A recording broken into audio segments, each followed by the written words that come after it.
Shalom saudara-saudara yang dikasihi oleh Tuhan, menjadi milik Tuhan yang dikasihi. Itu merupakan anugerah yang luar biasa, karena di dalamnya kita mengalami kebaikan Tuhan, berkat Tuhan, bahkan kehadiran Tuhan. Salam jumpa dalam program Tuhan adalah Gembalaku.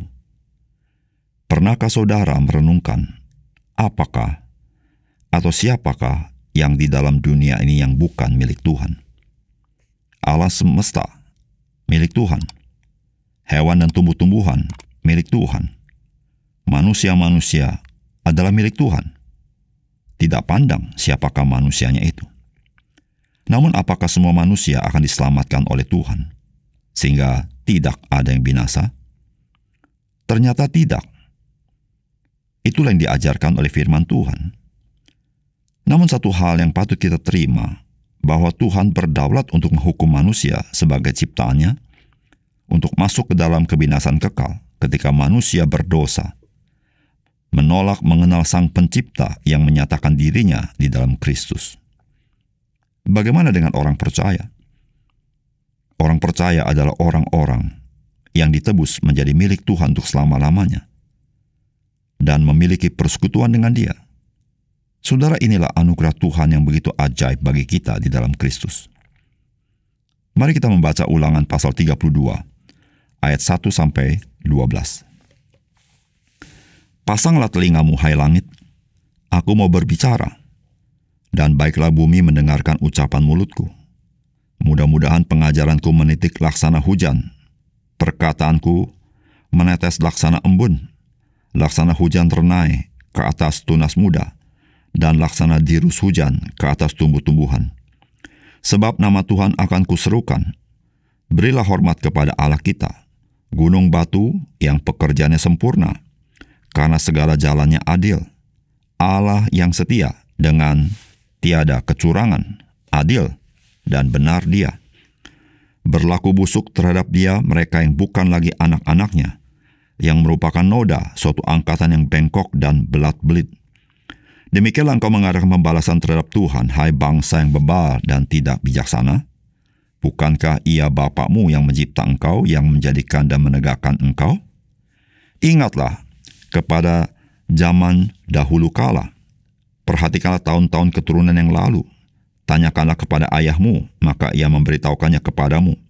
Kepada para tua-tuamu, maka mereka mengatakannya kepadamu. Ketika Sang Maha Tinggi membagi-bagikan milik pusaka kepada bangsa-bangsa, ketika Ia memisah-misah anak-anak manusia, maka Ia menetapkan wilayah bangsa-bangsa menurut bilangan anak-anak Israel. Tetapi bagian Tuhan ialah umatnya. Yakub ialah milik yang ditetapkan baginya. Didapatinya dia di suatu negeri, di padang gurun, di tengah-tengah ketandusan dan auman padang belantara. Dikelilinginya dia dan diawasinya, dijaganya sebagai biji matanya. Laksana Raja Wali menggoyang bangkitkan isi sarangnya, melayang-layang di atas anak-anaknya, mengembangkan sayapnya, menampung seekor dan mendukungnya di atas kepaknya. Demikianlah Tuhan sendiri menuntun dia, dan tidak ada Allah asing menyertai dia.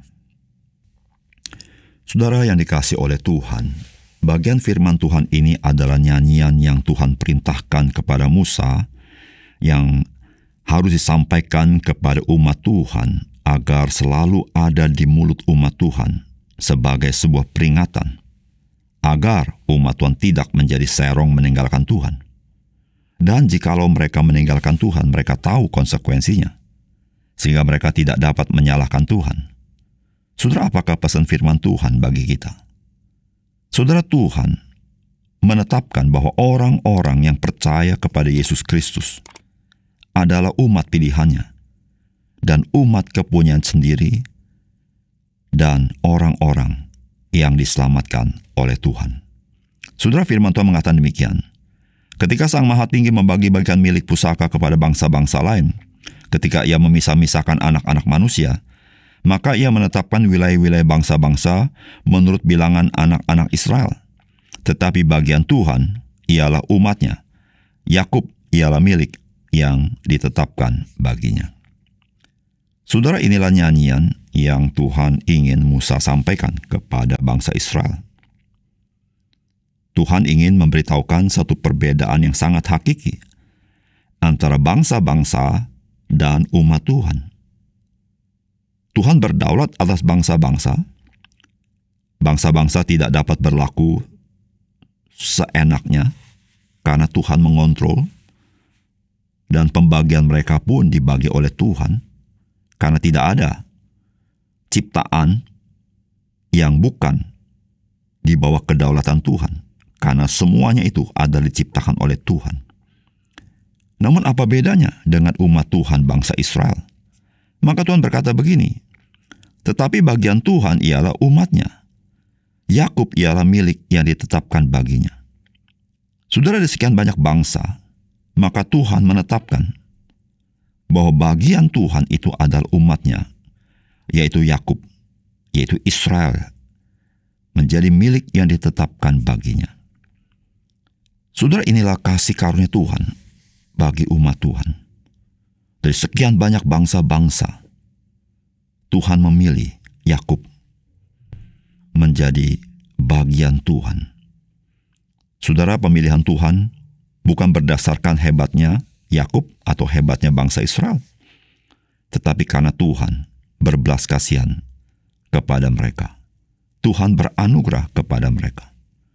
Nah, saudara, disitulah saudara kita mengerti bagaimana kita sebagai orang-orang percaya, sehingga kita bisa disebut sebagai umat Tuhan, umat pilihan, umat kepunyaan sendiri, orang yang diselamatkan. Saudara, itu adalah yang ditetapkan oleh Tuhan. Saudara, apa yang ditetapkan oleh Tuhan tidak dapat diubah oleh siapapun.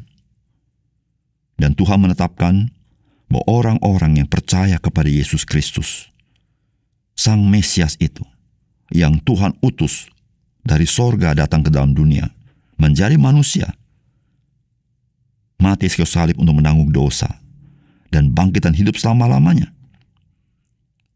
adalah untuk menyelamatkan orang-orang berdosa. Dan orang-orang percaya kepada Dia adalah umatnya, yaitu umat pilihannya. Bukan karena manusia bisa memilih Tuhan, tetapi karena Tuhanlah yang memilih, sehingga mereka menjadi umat Tuhan. Dan mereka itu semua adalah umat kepunyaannya sendiri.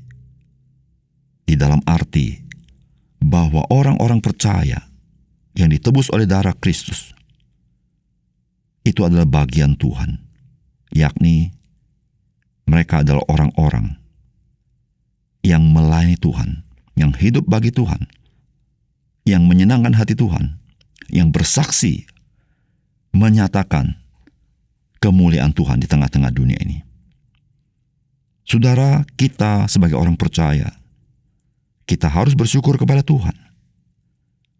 Ada sekian banyak manusia di muka bumi, ada sekian miliar manusia, namun Tuhan mau memilih kita sebagai umat pilihannya. Dan Tuhan mau pakai kita sebagai umat kepunyaan sendiri, untuk kita boleh hidup bagi Dia, hidup yang berkenan kepadanya, bahkan menyatakan kemuliaannya. Saudara, bukankah begitu besar kasih Allah bagi kita? Mari kita berdoa. Bapa surga, terima kasih untuk kebenaran firman Tuhan. Seluruh dunia dan isinya Engkau ciptakan, dan Engkau adalah pemilik dari segala sesuatu. Namun ya Tuhan, Engkau telah menetapkan bahwa orang-orang percaya kepada Kristus Engkau pilih menjadi umat-Mu, umat kepunyaan-Mu sendiri yang dikasih oleh Engkau, umat yang dipakai oleh Tuhan menyatakan kemuliaan-Mu. Ya Tuhan, kami berterima kasih kalau kami boleh berada di dalam Kristus karena kasih karunia Tuhan. Biarlah kami merelakan hidup kami untuk hidup bagi Tuhan, dan kami boleh bersuka cita menyatakan keindahan, kebaikan, dan kemuliaan Tuhan di tengah dunia ini. Terima kasih Tuhan. Dalam nama Tuhan Yesus kami berdoa. Amin.